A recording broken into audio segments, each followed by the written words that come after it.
be sure to follow me on Instagram. There you can hang out with me and talk to me directly. Okay, so we are getting into Tales of the Dark Multiverse, and to be honest, I'm kind of surprised it took them this long to make this, right? Like, this is kind of interesting. Here's the cool thing about this. Tales from the Dark Multiverse really seems more like to the What If stories, like more akin to the What If stories from Marvel, right? I mean, technically it's named after Tales of the Lantern Corps by Jeff Johns during his Green Lantern run, but the difference between those is that Tales of the Green Lantern Corps basically dealt with like the backstory, the history behind a lot of the Lantern Corps that we were being introduced to, and so it was really more of like filler stuff, albeit super important, but still filler stuff nonetheless. This feels like a What If story, and it feels like it's just called Tales of the Dark Multiverse, or Tales from the Dark Multiverse. I don't have a problem with it, right? It's a cool concept. I dig it. And then they've confirmed a bunch of others like Identity Crisis, Infinite Crisis, Blackest Night, Teen Titans. I haven't looked at the solicitations. For those of you guys who don't know, comics are like, you're basically given like when they're going to come out 3 months in advance. That way like comic book stores can prepare for them, but I don't think they have dates for those. But regardless of the circumstance, this opens up almost identical to a What If story. Like a What If story from Marvel features the Watcher, and it's like, I am the Watcher, and some stuff's popping off, and let me show you. And that's basically how it goes, right? This goes the exact same way. The difference with this is that unlike the What If stories, where each universe is its own cohesive story, and you can read each one independent of the other, this is the same to a degree, but it all shares the common theme that all these stories take place in the Dark Multiverse of DC Comics, right? So it's actually pretty cool. But this is given to us by what's basically DC's version of the Watcher, Tempest Fudgenaut. Now, Tempest Fudgenaut, he actually originally appeared in the Sideways stories by Kenneth Rocafort way back, really as part of the New Age of Heroes, right? So he's been around for a little bit, but DC's never really done anything with him. But the fact remains, the real meat and potatoes of this comes by way of the main Knightfall story itself. Now, the idea of this follows the same form and function insofar as Bane showed up in Gotham, Bane broke Batman's back, and Batman basically appointed Jean-Paul Valley to become the new Batman, and then ultimately Bruce Wayne in the main DC universe came back and then became Batman again. And this one,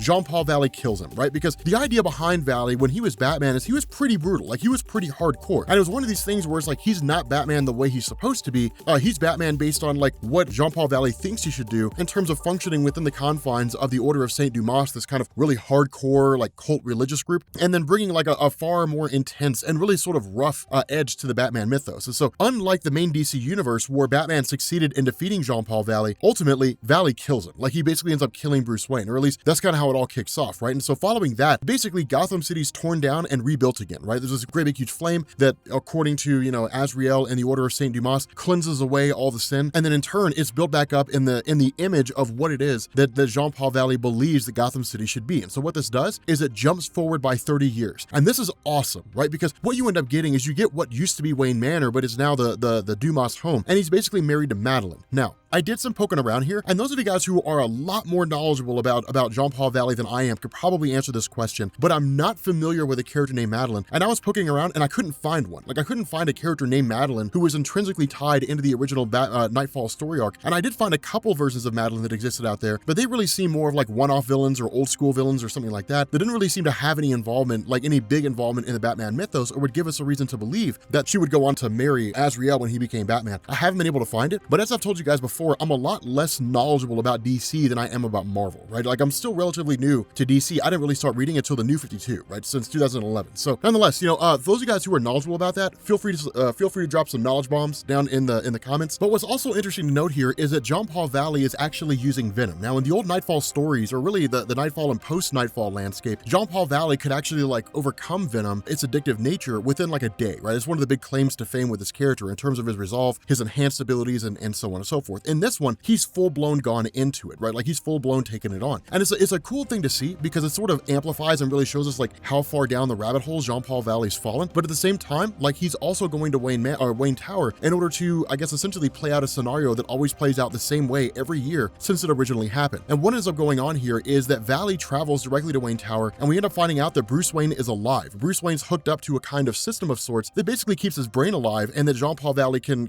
basically talk to him. And it's kind of nuts here because what he ends up doing is basically like trying to get Bruce Wayne to believe that like he's the right kind of Batman. And ultimately Bruce Wayne's just kind of like, no, you're not. And this is a really cool exchange between the two, because the way that Jean-Paul Valley views Bruce is that he was a half measure. And in a lot of ways he was, right? I mean, we've talked about that before. Batman was a terrible superhero, right? Like Batman was a bad superhero because Gotham City was worse off after Batman got there than it was before he was there, because now you had all the things that Bruce Wayne dealt with as a kid, or at least that was there before he became Batman. And then now you have supervillains on top of it. Two, he believes that all supervillains can be redeemed and be cured, despite despite the fact that consistently showing that they haven't means that like there's no way they could. And then 3, people usually kind of counter that argument by saying, well, I mean, if they killed off all the different villains and Batman wouldn't have anybody to fight against. That's true. That's the role of a writer, is to create new villains and to create new characters and stuff. It's one of these things where like Batman's just consistently a bad superhero, because it's just like Gotham City's no better off than it was when he first got there, right? And it's kind of a cool thing because Valley's response is like, I'm a better Batman than you ever were, because all these various villains that are here have all been essentially taken out by me. I did what you could not do. Like, I've made Gotham better. And in a lot of ways he has, and in some ways he hasn't. And this goes into like the moral debate that we have on here all the time, right? Like freedom versus security. If people really want a free society, then with that also comes the fact that like crappy things are going to happen to you. And so if what you want is a completely secure society, then you sacrifice freedom in response to that. So how do you get both? And there does kind of have to be a balance there, but getting part of one does like, you don't get 50%, like, I'm sorry, you don't get 100% of freedom and 100% of security. You get 50% of each because there's only 100% to go around. And so you have to sacrifice one for the other in some form or fashion. Those scales have to sort of be maintained in some way. And so it's kind of cool because what Valley's chosen here is basically like a heavy-handed approach and saying like, I rule the city of Gotham. I control the city of Gotham. It does what I want it to do, and it functions in the way that I want it to do. Now, there have been attempts to overthrow Jean-Paul Valley over the years. And that's one of the things that Bruce Wayne says. It's like, if your rule was so absolute, and if your rule was so solid, and if you were such a great leader like you believe you are, then why are people trying to overthrow you? And the reality is that revolutions are launched by people who just want things to change from where they are at the moment. Their motivations go from person to person. Maybe they believe that what's going on right now is more oppressive. Maybe they believe they can just do better, right? Like warlords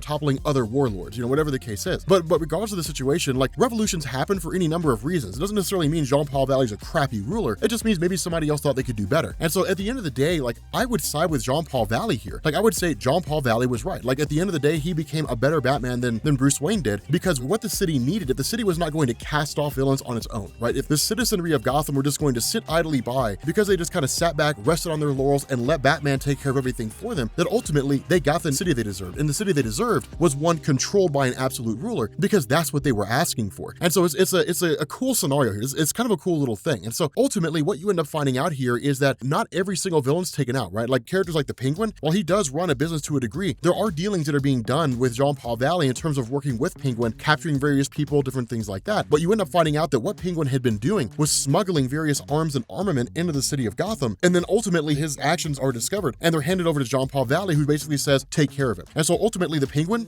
is taken out, right? Like he's eliminated. Not only that, it's kind of like this statement that's given to these guys, given to the soldiers of Jean-Paul Valley, when they basically say like, hey, look, you guys can't stop what's coming here. Like what's coming is going to turn everything that you know upside down, and this entire city is going to fall apart because of it. And in that moment, over the course of that night, 5 separate explosions take place all across the city of Gotham. You end up having Azrael, who basically pumps up his venom serum and who jumps out into the fray. And then you're met by this kid seemingly out of nowhere, right? Like this kid just kind of appears there and is ultimately just sort of, like, okay, let's launch our mission.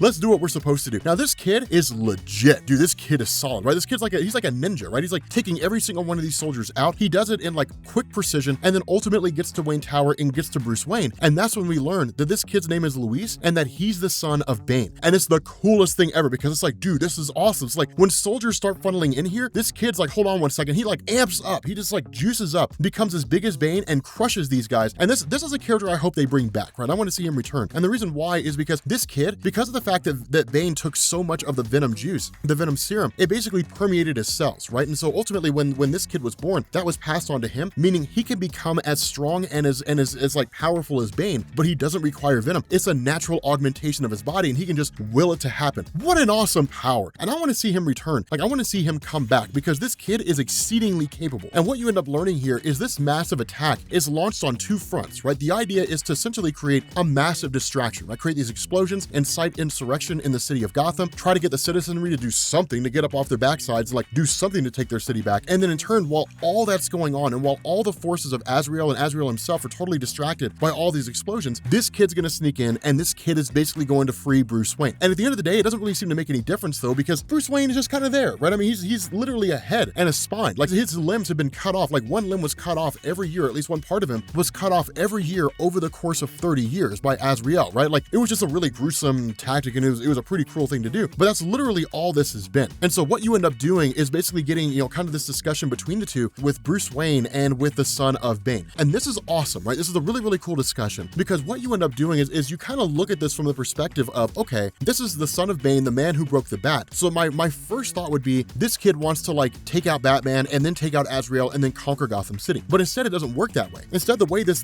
functions is that this kid, by whatever manner and whatever means, is siding with Bruce Wayne and saying like, Gotham City as it exists now is not Gotham City the way it's supposed to be. And the reality of this is a stark change from what we would normally expect, right? I mean, like even if you're reading City of Bane right now by Tom King, which is an amazing story, the whole thing is that like Bane wants to conquer Gotham City, which he's done, right? He's successfully managed to do. You would expect him to side against Batman, and that's not what happens. It's like, I'm on your side here. I'm here to bring Gotham back to what it was before. Now, again, I still say Azrael made a better Gotham City, so it's like, yeah, like we're gonna take Gotham back to a place where like criminals ran it and people were like living in fear and dying all the time because the Joker was losing his mind. It's kind of an interesting thing here because what you end up learning is that the mother of this guy, the mother of this kid, the one that's really kind of brought him out here and taught him all these things, is Lady Shiva. Now, in the main DC universe, Lady Shiva is the mother of Orphan, but Orphan doesn't really seem to exist here. She doesn't seem to function in this particular universe. Instead, it's the son of Bane. And so it's interesting because basically everything he's learned about being an assassin, assuming that Lady Shiva still had her ties to the League of Assassins, like Ra's al Ghul and all those guys, she still knew all that,